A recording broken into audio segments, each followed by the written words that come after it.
आज मैं आपको प्रोबेबिलिटी पढ़ाऊँगा, हिंदी में बोलते हैं प्रायिकता।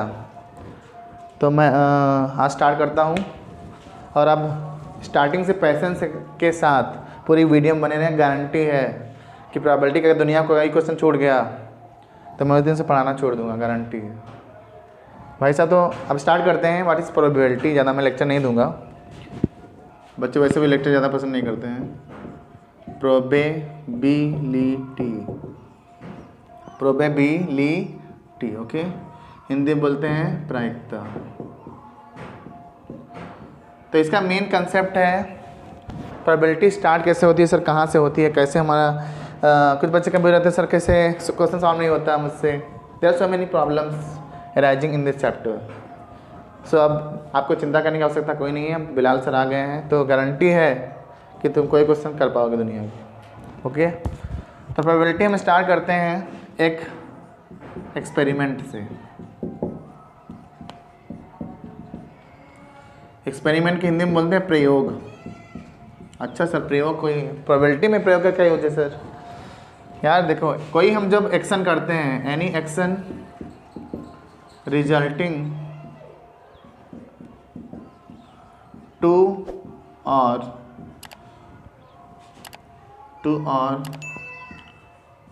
more outcomes or two or more outcomes called an experiment। ठीक, तो सर एक्सपेरिमेंट क्या है? कोई भी हम लोग एक्शन करते हैं यानी कोई क्रिया करते हैं तो जो भी आउटकम्स आता है, एक वर्ड प्रोबेबिलिटी में बहुत इंपॉर्टेंट है, आउटकम्स। आउटकम्स मतलब जो रिजल्ट आता है, दैट इज़ व्हाट आउटकम्स। जैसे एग्जांपल क्या लोगे सर? एग्जांपल मान लो थ्रोइंग अ डाइस। डाइस मतलब जब हम लोग बचपन में लूडो खेला होगा तो डाइस है एक तरीके का, ठीक है। 1 2 3 नंबर्स लिखे होते हैं, दैट इज़ व्हाट। तो मैं बना भी दूंगा तुम लोग कहोगे तो। ये है मान लो 1 5 6 और हिडन है फेसेस। तो ये क्या है? Throwing a dice is an experiment. Tossing a coin, इसका मतलब सर टॉसिंग अ क्वाइन मतलब आप जब कोई सिक्के को उछालते हो तो वो भी क्या है? एक्सपेरिमेंट है। तो देखो एक्सपेरिमेंट तो दो टाइप का होता है। एक डिटर्मिनिस्टिक एक्सपेरिमेंट जिसका एक फिक्स्ड रिजल्ट आता है, उसको हम लोग तो बोलते हैं डिटर्मिनिस्टिक एक्सपेरिमेंट। और दूसरा है आपका रैंडम एक्सपेरिमेंट। तो हमको इस चैप्टर में रैंडम एक्सपेरिमेंट ही पढ़ना है। क्या पढ़ना है भाई साहब? Random experiment. हिंदी में बोलते हैं यादृच्छिक प्रयोग। रैंडमली कहते नहीं, मनमानी करते हैं, यानी मनमानी प्रयोग है ये। अब मनमानी का क्या मतलब सर? जैसे मान लो कोई तुम डाइस फेंक रहे हो, थ्रो कर रहे हो, तो 1 2 3 4 5 6 में से कुछ भी आ सकता है, ठीक है। तो that is what random experiment. Tossing a coin, अगर कोई आप कॉइन टॉस करते हो तो गारंटी नहीं है कि कुछ भी आ सकता है, हेड भी आ सकता है, टेल भी आ सकता है, दो ही आ सकते हैं। तो इस सब कॉन्सेप्ट को समझने के लिए हम लोग एक सेट का जो हम लोग इस पूरी प्रोबेबिलिटी को अच्छे से कॉन्सेप्ट क्लियर करने के लिए हमें एक टर्मिनोलॉजी समझनी पड़ेगी, that is what set. Set कुछ नहीं होता, set is well defined collection of distinct object.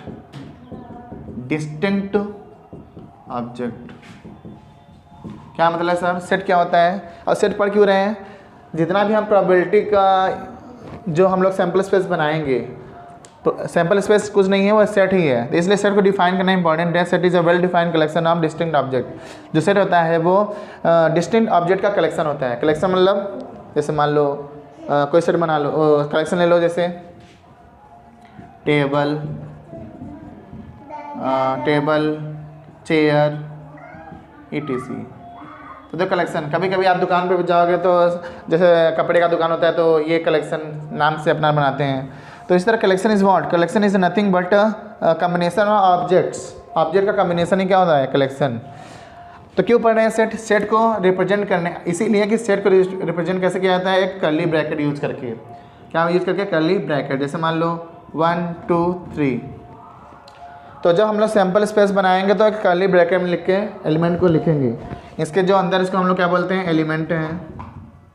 तो इस सेट में कितने एलिमेंट हैं, that is only set 1 2 3, 3 elements.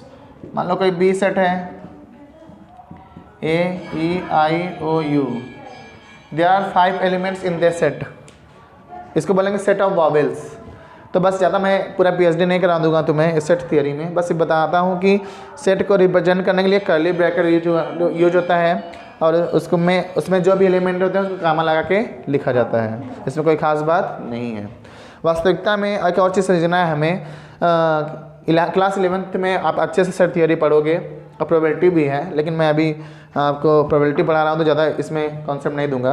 पर इतना समझ लो कि जो भी हम लोग एलिमेंट लिखेंगे वो कर्ली ब्रैकेट में लिखेंगे कॉमा लगा करके, ठीक है। क्यों पढ़ रहे हो सर सेट क्यों पढ़ा रहे हो, क्योंकि सैम्पल स्पेस लिखने का तरीका सेट ही है। तो सर सैम्पल स्पेस क्या होता है, आइए इसको जान लेते हैं।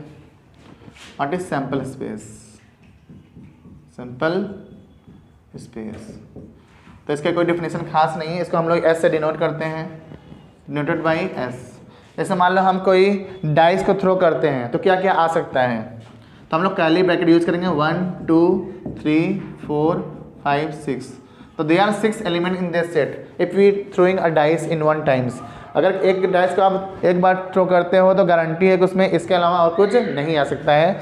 तो अच्छा यस क्या लिखे हो sir, yes is a sample space. तो सैम्पल स्पेस को हम लोग S से डिनोट करते हैं, आप ऐसे लिखेंगे 1 2 3 4 5 6, ठीक है ना। तो सैम्पल स्पेस व्हाट S। अच्छा क्या सर क्या आप बता सकते हो कि क्या सैम्पल स्पेस एक सेट होता है, बिल्कुल एक सैम्पल स्पेस एक सेट होता है, क्योंकि उसको कर्ली ब्रैकेट में लिखा था, एलिमेंट्स को लिखा जाता है कामा लगा करके। अच्छा सर ये इसलिए आपने सेट पढ़ा है, हाँ बिल्कुल। कि सेट क्या होता है, सेट में वो होता है इसमें कर्ली ब्रैकेट में एलिमेंट को लिखा जाता है, और सैम्पल स्पेस एक nothing but is a set, sample space एक सेट ही होता है। अच्छा सर मान लीजिए कॉइन टॉस किया जाए, एक कॉइन टॉस किया जाए तो आप सिंपल स्पेस कैसे बनाओगे, तो मैं लिखूंगा यार हेड कॉमा टेल। अगर आप एक कॉइन टॉस कर रहे हो तो गारंटी है हेड और टेल के अलावा कुछ नहीं आ सकता है दुनिया में।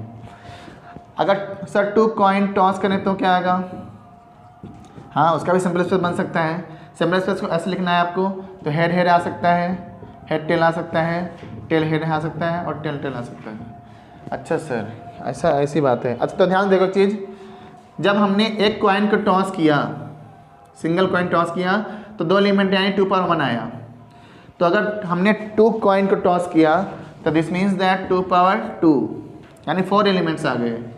तो अब जिस दिन हम लोग n कॉइन को टॉस करेंगे, n कॉइन टॉस करेंगे तो इसमें कितने एलिमेंट आएंगे, 2 to the power n। हाँ सर ये तरीका तो अच्छा है, 2 power n। तो अगर आपको प्रोबेबिलिटी समझना है तो आपको सैम्पल स्पेस तो लिखना आना चाहिए, ये दुनिया तुम कोई सवाल भी नहीं कर पाओगे जितना मैं तुम्हें गारंटी देते जा रहा हूँ। तो गारंटी तभी होगी जब आपको सब टर्मिनोलॉजी समझ के स्टार्टिंग से चलनी है। ये नहीं कि आए टीचर पढ़ाए और तुम तुरंत समझ जाओ और तुरंत क्वेश्चन करने लगो, उसके पीछे कहानी समझनी पड़ती है, जिसको बेस बोलते हैं। तो इसे प्रोबेबिलिटी के बेस हैं जितना हमने अभी तक एक्सप्लेन किया। तो n कॉइन टॉस करो कितने सिंपल स्पेस में कितने एलिमेंट आएंगे, 2 to the power n। अब n की बात हमने कर दी, यानी फाइनाइट सेट की बात कर दी।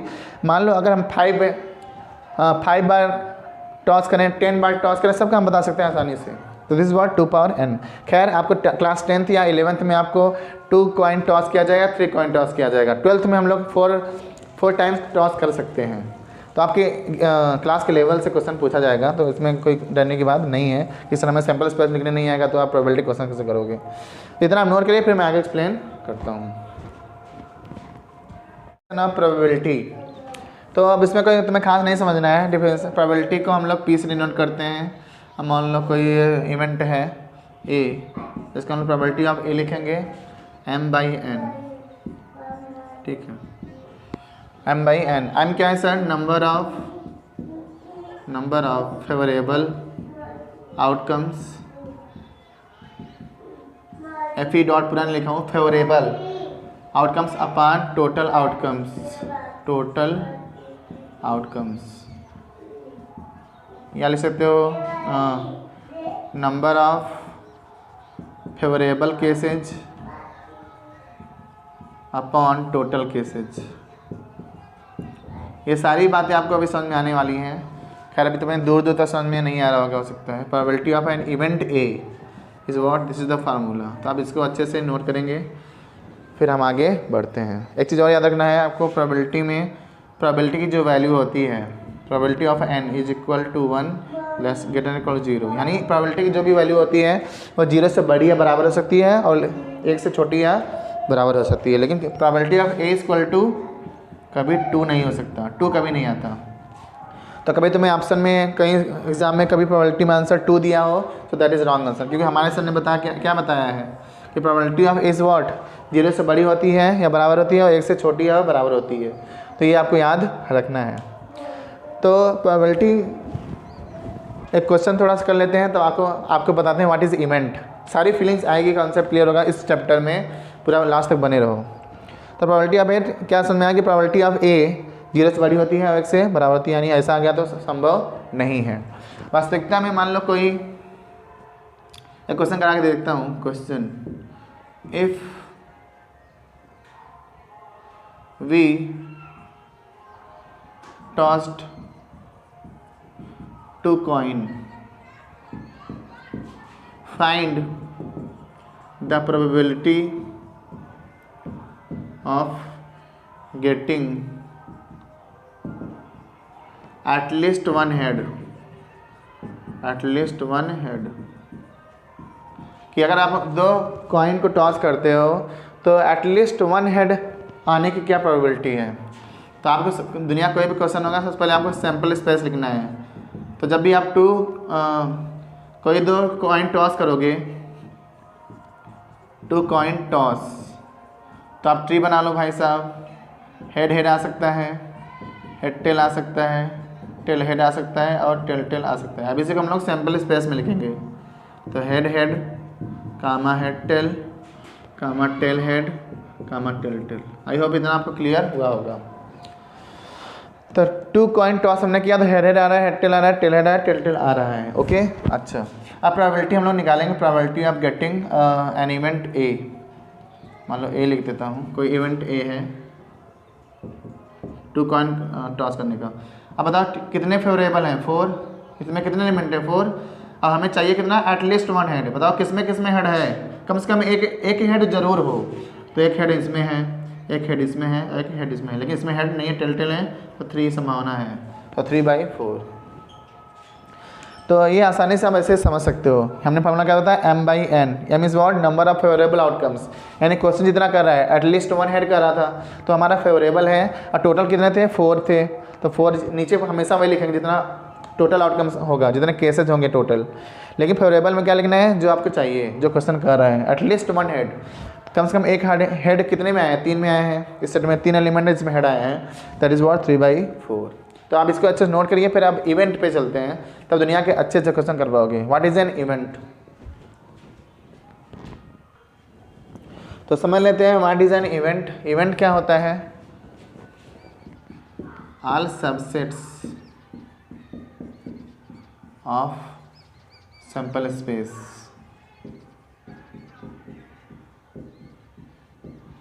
Is called an event. अच्छा सर, सबसेट्स क्या होता है सर?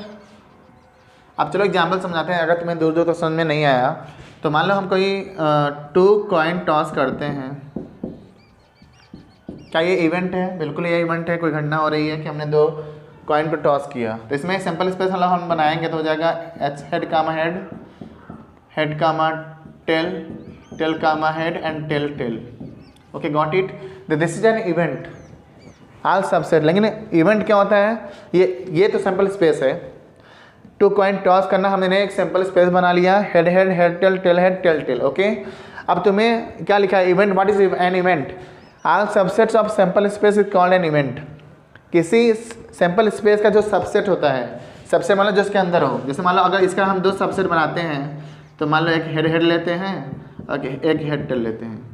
तो देखो ये यस जो ए जो है उस एस का सबसेट है। मतलब 2 तो समझ नहीं आया, मतलब ए जो ए है वो एस में है कि नहीं है। तो सबसेट की डेफिनेशन वो होता है कि अगर सबसेट वो होता है जो उस सेट में प्रेजेंट हो। जैसे मान लो ए है एच कामा एच, एच कामा टी, वो उस सेट सैंपल स्पेस में है तो इसका सबसेट है। जैसे ऐसे समझो कि मान लो कोई सेट एस था, अब ए उसका एक सदस्य है ए, देखो पूरे एस सेट में ए है कि नहीं है, तो ए इस एस का सबसेट है। अब मान लो एक सबसेट और बना लेता हूँ, टेल हेड और टेल टेल, बी बी, तो देखो ए और बी दोनों इस सेट में हैं, this means that A and B are subsets of set S, जो कि एस क्या है अब तुम्हारा सैम्पल स्पेस है। इसका मतलब सर, अच्छा यानी तब तो कह सकते हैं सर कि A and B are events, हाँ बिल्कुल, सैम्पल स्पेस के सारे सबसेट्स को, और ये भी क्या है सबसेट्स हैं, सैम्पल स्पेस के सारे सबसेट्स को हम लोग क्या बोलेंगे एन इवेंट। ठीक है, अब इतना तो समझ में आ ही गया होगा कि what is a subset. Subset क्या होता है, जो सेट के अंदर हो। ठीक है, वेन डायग्राम से हम भी समझ सकते हो। तो जो सबसेट होता है सैम्पल स्पेस का वही इवेंट होता है।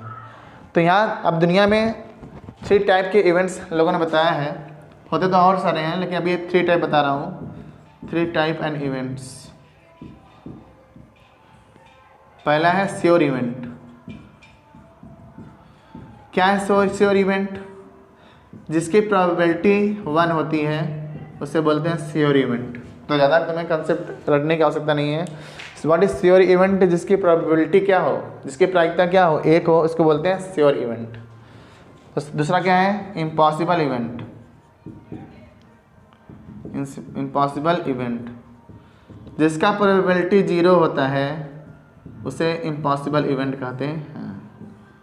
तो तुम अगर खुद से पढ़ोगे तुम्हें बहुत टाइम लगेगा सीखने में, जो मैं सिखा रहा हूँ। ठीक है, तो श्योर इवेंट क्या है? Probability of happening 1, probability of happening 0 is what? Impossible event. एक और होता है जिसको बोलते हैं हम लोग elementary event. Third is what? Elementary event. तो ऐसा इवेंट जिसके सैंपल स्पेस में सिंगल एलिमेंट हो। एन इवेंट containing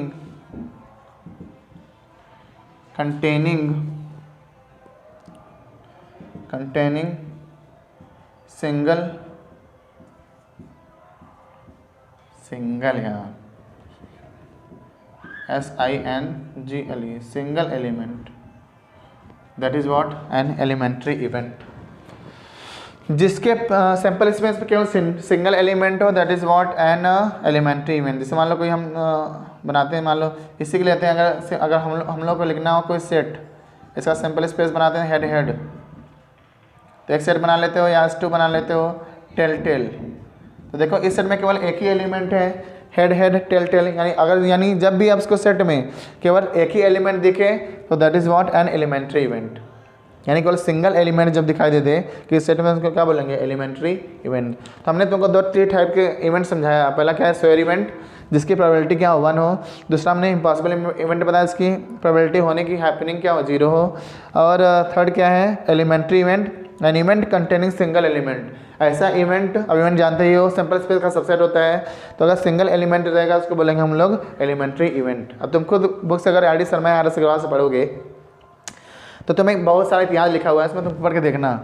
तो हम लोग थोड़ा एक्सपीरियंस है पढ़ाने का, तो हम आपको अच्छे से जो कंटेंट प्रोवाइड करना चाहिए वो मैं कर रहा हूँ। तो अब यहाँ एक फिंगर दिख रहा होगा, इस पर सब्सक्राइब बटन दिख रहा होगा, इसको सब्सक्राइब कर लो, फिर मैं आगे और इवेंट समझाता हूँ, फिर अच्छे से क्वेश्चन आज करते हैं, आराम समझिए। ठीक है, तो आइए अब हम बहुत इंपॉर्टेंट चीज़ सीखने जा रहे हैं कि आप सैंपल स्पेस लिखा कैसे जाता है। फिर हम आते हैं सैंपल स्पेस पे, जो कि बहुत ही इंपॉर्टेंट है। बिना सैंपल स्पेस बनाए आप प्रोबेबिलिटी क्वेश्चन नहीं कर सकते हो। तो लिखा मोस्ट इंपॉर्टेंट 3 कॉइन टॉस करेंगे अगर आप, तो सैंपल स्पेस क्या बनेगा? Head head head, head head tail, head tail head, tail head head, head tail tail, tail head tail, tail tail head और टेल टेल टेल। अच्छा, ऐसा लग रहा है कि हमें बताया कि 2 पावर कितने एलिमेंट हैं इसमें? 3, दैट इज व्हाट? 8। यानी इसका सेट क्या रहा होगा? मतलब कितनी बार? 3 टाइम्स। देखो 2 पावर 3 हुआ है, हमने बताया 2 पावर n होता है, 2 पावर 3 इज व्हाट? ये। अच्छा, अब 2 डाइस अगर थ्रो करेंगे तो सैंपल स्पेस कैसे बनाना है आपको? अब लाइन खींच लीजिए कुछ, 1 2 3 4 5, एक और 6। तो 1,2 शुरू करेंगे, 1,2, ठीक है, एंड नहीं 1,1 से अब ये 1 को फिक्स रखना है, जैसे कि तो मैं अगर तुम कल से लेट आए तो कल से मनाना क्लास में, यहाँ कब से मैं लेक्चर दे रहा हूँ, जब पूरा खत्म हो जाए तब आके क्या करोगे, means what the meaning of the class, क्या सॉरी, हाँ सॉरी करने से जो मैंने पढ़ा तुम्हें समझ में आ जाएगा, नहीं आएगा। तो क्लास में रेगुलर रहना इंपॉर्टेंट है, टाइम इज़ इंपॉर्टेंट, तो कल से टाइम से आना है, ओके, नहीं तो क्लास से बाहर करूँगा सीधे, कोई खास बात नहीं है। 10 ही बच्चे रहेंगे, 10 को पढ़ाऊँगा, लेकिन खतरनाक पढ़ाऊँगा, लेकिन टाइम से जो आएंगे उसी को पढ़ाऊँगा, ठीक है। और ज़्यादा बच्चे पढ़ाने का शौक मुझे नहीं है। तो हमने क्या कहा कि जब भी आप 2 डाइस थ्रोइंग के सिंपल स्पेस बनाओगे तो 1,1 इसका फिक्स करना है, 2,1 यहाँ क्या लगेगा, 3,1 4,1 5,1 एंड 6,1। अच्छा सर, यानी पहला टर्म आप बदल रहे हो, दूसरा नंबर्स को आप नहीं चेंज कर रहे हो, पहला बदल रहे हो। अब क्या होगा यहाँ पे देखो, 1,1 क्या हो गया, और लिखोगे 2,1 2,1 पे अब देखो क्या करोगे, इसको बदलो, सॉरी यहाँ 1,2 लिख लो, 1,2। अब ये 2 फिक्स करो, 1 बदल जाओ, 2,2 2,3 और ये तो हमें कितना दिक्कत हो रहा है, मैं कितने में पढ़ा चुका हूँ। यहाँ 2 ये फिक्स करना है, इसको बदलना है, 2 के बाद क्या आएगा 3 4,2 5,2 6,2 तो 1 2 3 4 5 6। अब यहाँ क्या होगा 1,3, अब 3 फिक्स करना है, इसको बदलना चाहिए, पहला एलिमेंट बदलना है आपको, तो 2,3 3,3 4,3 5,3 एंड 6,3। हाँ सर ठीक है, अच्छा समझ में आ रहा है। अच्छा ये क्या लिखोगे, 1,4 2,4 3,4 4,4 5,4 एंड 6,4। अगर तुम्हें नहीं भी दिख रहा मैं बहुत से तो बोल रहा हूँ ना, you can understand. Now 1,5 2,5 3,5 4,5 and 5,5 and last 6,5। अब क्या कर लो, 1,6 2,6 3,6 4,6 5,6 and last is 6,6। तो देखो जब हम एक डाइस को टॉस करते तो सैंपल स्पेस में कितने एलिमेंट आते थे, 1,2,3,4,5,6। लेकिन जब 2 डाइस का टॉस करते हैं, इसका मतलब यहाँ पे क्या लिखा है, 6 पावर 1 आ रहा है, 6 एलिमेंट है। तो जब हमने 2 डाइस थ्रो किया तो दिस मीन्स दैट 6 पावर 2 आ गया, 36 टोटल आ गया। कितने आ गया, 36। देख लो 6 यहाँ 6 6 12 18 36, ठीक है। तो they are 36 elements in this sample space. तो देखो कुछ ऐसे भी होंगे जिसका अब यहाँ इससे करोड़ों क्वेश्चन बनेंगे कि प्रोबेबिलिटी उसके निकालो जो 4 से मैक्सिमम नंबर मिले। तो देखो ऐसे कितने एलिमेंट हैं, 5,5 5,6 6,5 6,6। अच्छा कुछ देखो यहाँ पे सेम लग रहे हैं, ये जो पेयर दिख रहा है आपको 1,1 2,2 3,3 4,4 5,5 6,6, इसको हम लोग बोलते हैं डबलेट। क्या बोलते हैं बच्चों, डबलेट। अच्छा सर डबलेट है ये, डबलेट मतलब जिसका पहला एलिमेंट है दूसरा एलिमेंट सेम हो, 1,1 2,2। तो कभी कभी पूछ लिया प्रोबेबिलिटी ऑफ गेटिंग डबलेट, तो यही सब एलिमेंट आपको लिखना है। तो आपको अच्छे से दिख रहा होगा सिंपल स्पेस में कितने एलिमेंट, 36। अगर मान लो 3 डाइस थ्रो करते हैं तो 6 पावर क्यूब आता, 216 आ जाता। तो आप अच्छे से समझ सकते हो। अब इस पे बेस्ड हम लोग बहुत क्वेश्चन आज करने वाले हैं, ठीक है। तो आप इसको नोट करिए, फिर मैं क्वेश्चन कराता हूँ।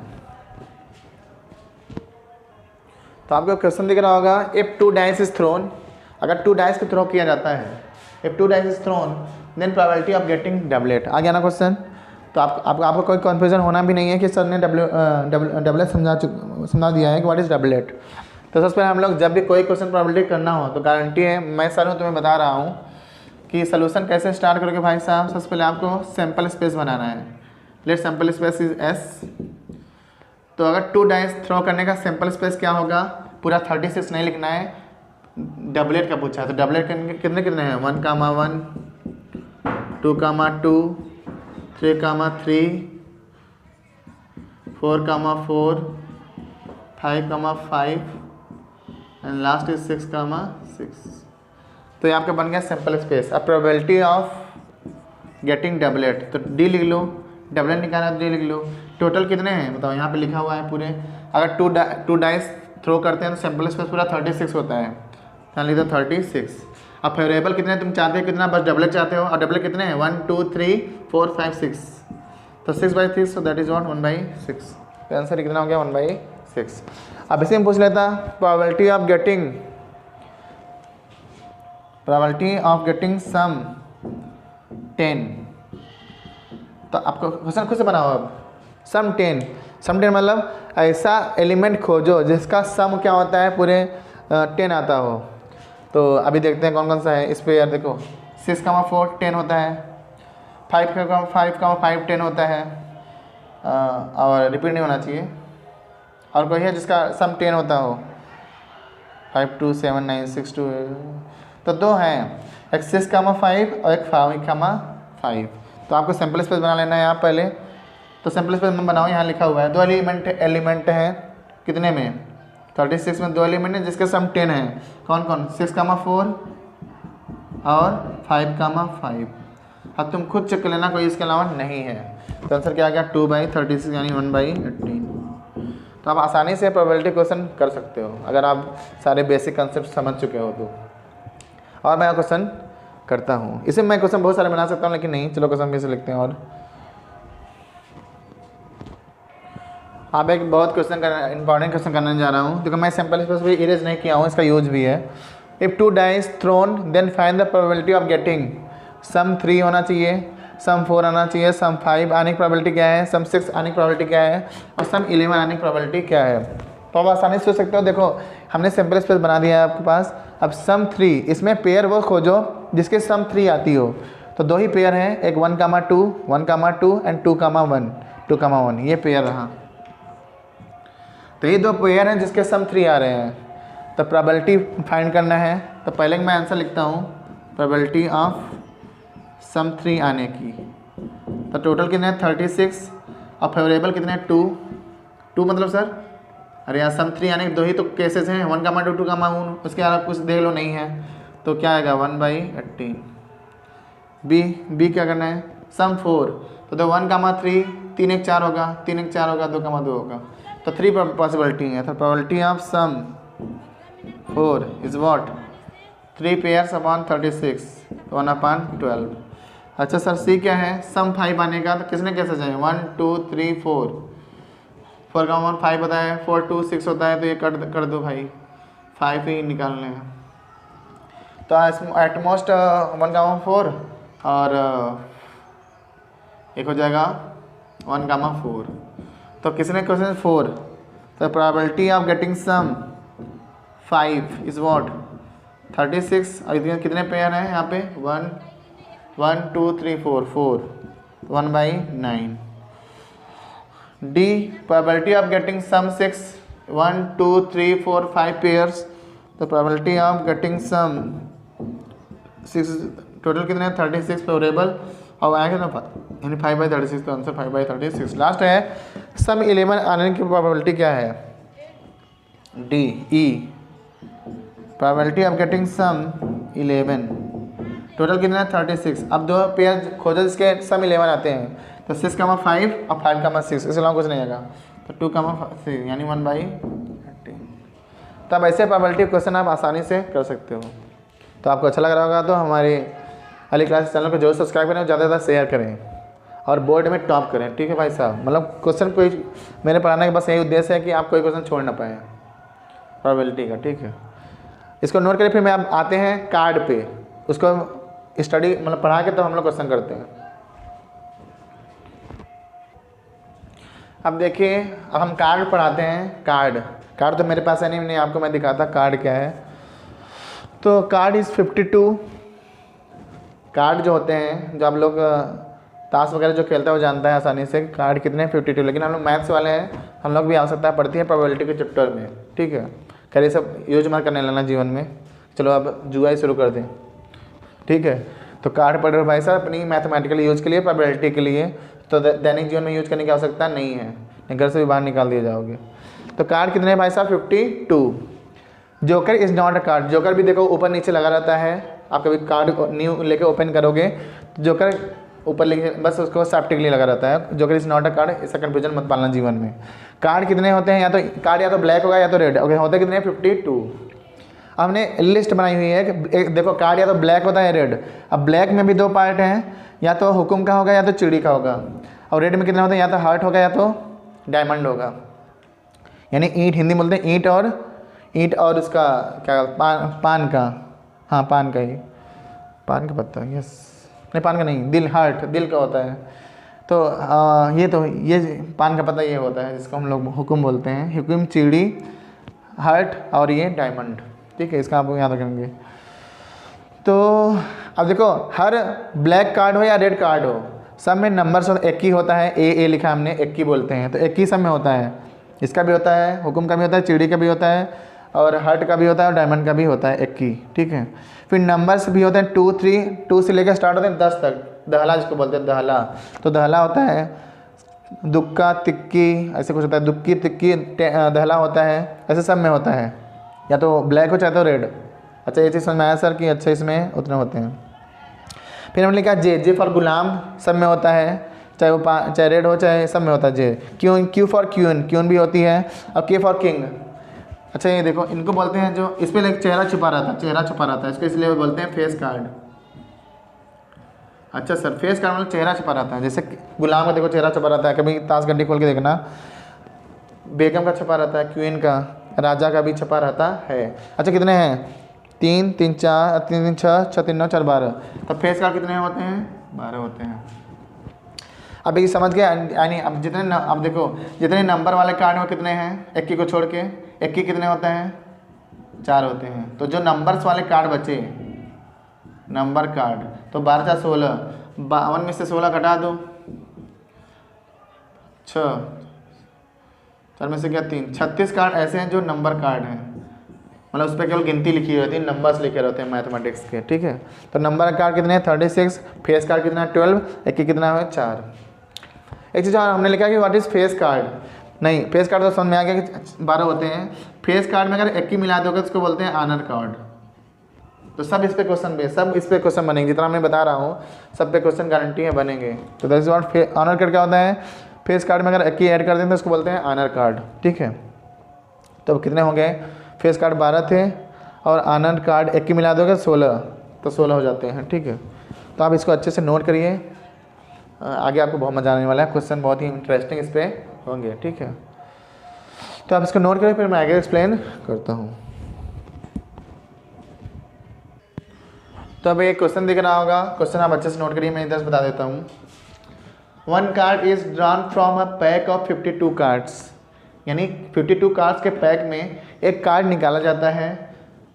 Find the probability of getting, तो इसके आने की प्रायिकता क्या है? प्रोबेबिलिटी क्या है? रेड आने की, और फेस कार्ड आने की, रेड फेस कार्ड आने की, आइदर रेड और किंग आने की। तो मैं अच्छे से एक्सप्लेन करता हूँ, देखिए ध्यान से। पूरा डायग्राम आपके सामने बना हुआ है, इसलिए मैंने इरेज नहीं किया था कि समझ में आए।